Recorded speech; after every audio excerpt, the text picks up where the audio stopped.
కేసీఆర్ గారి ఆధ్వర్యంలో ఈరోజు బీఆర్ఎస్ పార్టీ యొక్క శాసనసభ అదేవిధంగా శాసన మండలి సభ్యుల సంయుక్త సమావేశం నిర్వహించడం జరిగింది.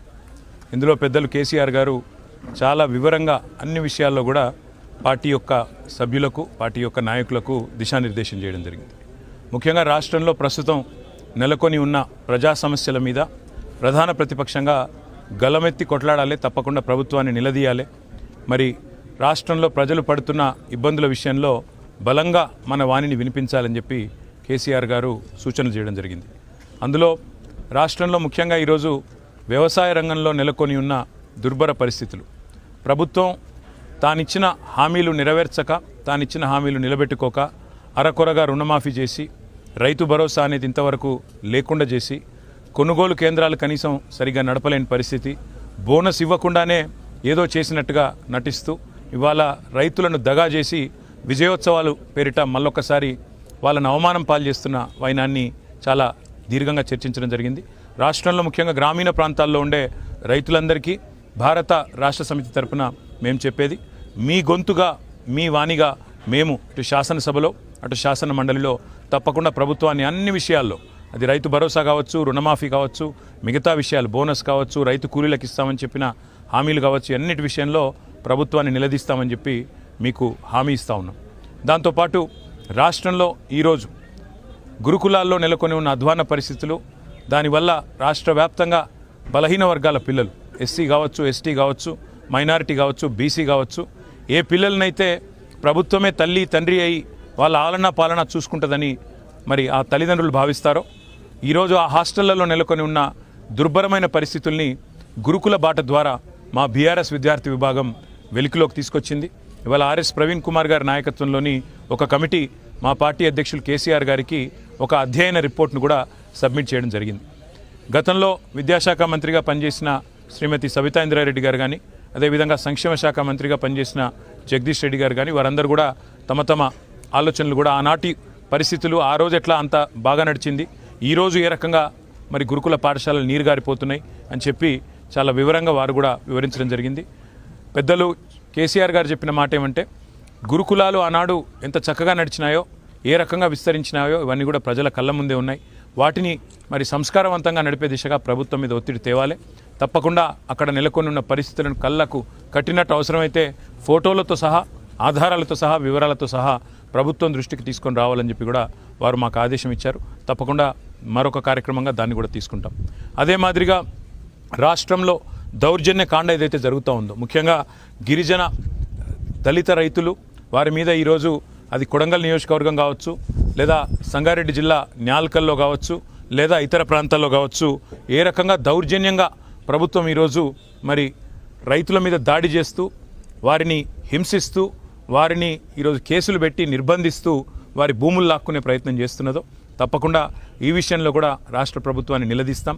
ఒకవైపు హైదరాబాద్ ఫార్మాసిటీ పేరిట 14,000 ఎకరాలు సేకరించి మీ చేతిలో పెట్టిన తర్వాత హైకోర్టులోనేమో ఫార్మాసిటీ ఉంటుంది అని చెప్పి మరి మళ్ళీ 20 ఫార్మా విలేజ్లకు ఎందుకు తెరలేపుతున్నారు అనే ప్రశ్న కూడా తప్పకుండా ప్రభుత్వాన్ని అడుగుతాం. తప్పకుండా గిరిజన రైతులు, దళిత రైతులు, బలహీన వర్గాల రైతులు ఎవరైతున్నారో, చిన్న సన్నకారు రైతులు, వారికి అండగా తప్పకుండా నిలబడి గట్టిగా మాట్లాడతాం. మా నాయకుడు పట్నం నరేందర్ రెడ్డి గారితో సహా ఇవాళ దాదాపుగా 40 మంది రైతులు జైళ్లలో ఉన్నారు. వారిని తక్షణమే విడుదల చేయాలని, బేషరతుగా వారికి క్షమాపణ చెప్పి ఆ కేసులు కూడా ఉపసంహరించుకోవాలని చెప్పి కూడా ప్రభుత్వాన్ని తప్పకుండా నిలదీస్తాం.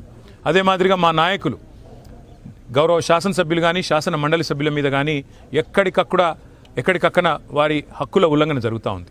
మా నాయకురాలు కోవాలక్ష్మి గారు తన సొంత నియోజకవర్గంలో మొన్న ఒక అమ్మాయి గురుకుల పాఠశాలలో చనిపోతే పరామర్శకు బయలుదేరితే వారిని హౌస్ అరెస్ట్ చేస్తూ ఉన్నారు. మా హుజూరాబాద్ ఎమ్మెల్యే కౌశిక్ రెడ్డి గారిని అయితే ఇప్పటికే 3-4 సార్లు వరుసగా దళిత బంధు అడిగిన పాపానికి, దళిత బంధు అడిగితే దళిత సోదరుల తరపున మాట్లాడిన పాపానికి వారిని హౌస్ అరెస్ట్ చేయడం. అదే మాదిరిగా ఎక్కడికక్కడ రాష్ట్ర వ్యాప్తంగా నిర్బంధకాండ ఏదైతే జరుగుతూ ఉందో, రాజ్యాంగ హక్కుల ఉల్లంఘన ఏదైతే జరుగుతూ ఉందో, ఈ విషయంలో కూడా తప్పకుండా ప్రభుత్వాన్ని నిలదీస్తాం. తప్పకుండా ఈ విషయంలో కూడా మాట్లాడతాం. దీంతోపాటు అత్యంత మూర్ఖంగా, అనాలోచితంగా, పూర్తి బాధ్యత రహితంగా, అసలు చరిత్ర గురించి కనీస అవగాహన కూడా లేకుండా, ఉద్యమం గురించి కనీస అవగాహన లేకుండా ఇవాళ తెలంగాణ తల్లి విగ్రహ రూపురేఖలు కూడా మార్చేస్తానంటూ తెలంగాణ అస్తిత్వం మీద ఏదైతే ఈ ప్రభుత్వం దాడి చేస్తున్నదో ఆ విషయంలో కూడా తెలంగాణ ప్రజల్లో విపరీతమైన ఆవేదన ఉంది. వారి ఆవేదనకు కూడా గొంతుగా బీఆర్ఎస్ పార్టీ నిలుస్తుంది. తప్పకుండా రాష్ట్ర ప్రభుత్వం చేస్తున్న ఈ దుర్మార్గమైన పనిని కూడా మేము శాసనసభలో శాసన మండలిలో నిలదీస్తాం. తెలంగాణ ప్రజల తరపున కొన్ని సూటి ప్రశ్నలు వారిని అడుగుతాం అనే మాట కూడా మీకు విజ్ఞప్తి చేస్తా ఉన్నాం. దీంతోపాటు మరి రాష్ట్రంలో ముఖ్యంగా ఈరోజు ఒకవైపు వ్యవసాయాన్ని సంక్షోభంలో నెట్టి మరొక వైపు ఈరోజు గ్రామ పంచాయతీల్లో కూడా కనీసం అక్కడ సంక్షోభ పరిస్థితులు నెలకొని ఉన్నాయి. అక్కడ కనీసం పిచికారి మందుకు కూడా పైసలు ఇచ్చేవాళ్ళు లేరు. ఇవాళ సర్పంచులు ఇప్పటికే లేరు.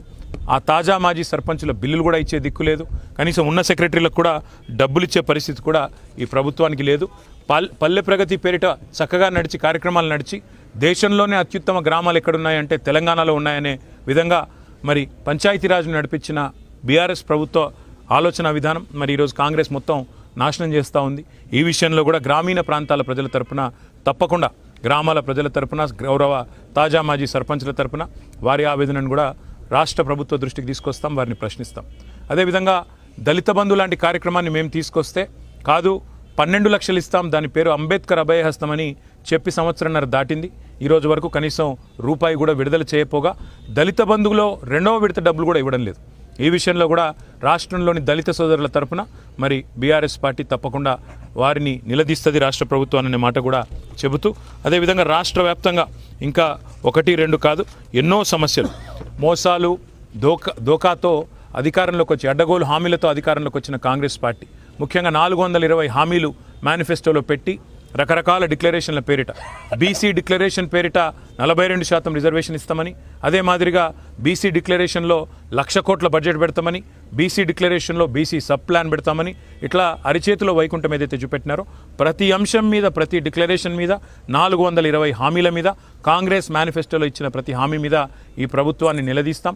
తప్పకుండా ప్రజా సమస్యల మీద మరి ప్రతిరోజు ప్రశ్నలు సంధిస్తూనే ఉంటాం, మా గొంతు విప్పుతూనే ఉంటామని చెప్పి తెలియజేస్తూ మరి సుదీర్ఘంగా జరిగిన ఈ ఎల్పీ సమావేశంలో మాకు దిశానిర్దేశం చేసిన పెద్దలు కేసీఆర్ గారికి మా అందరి తరపున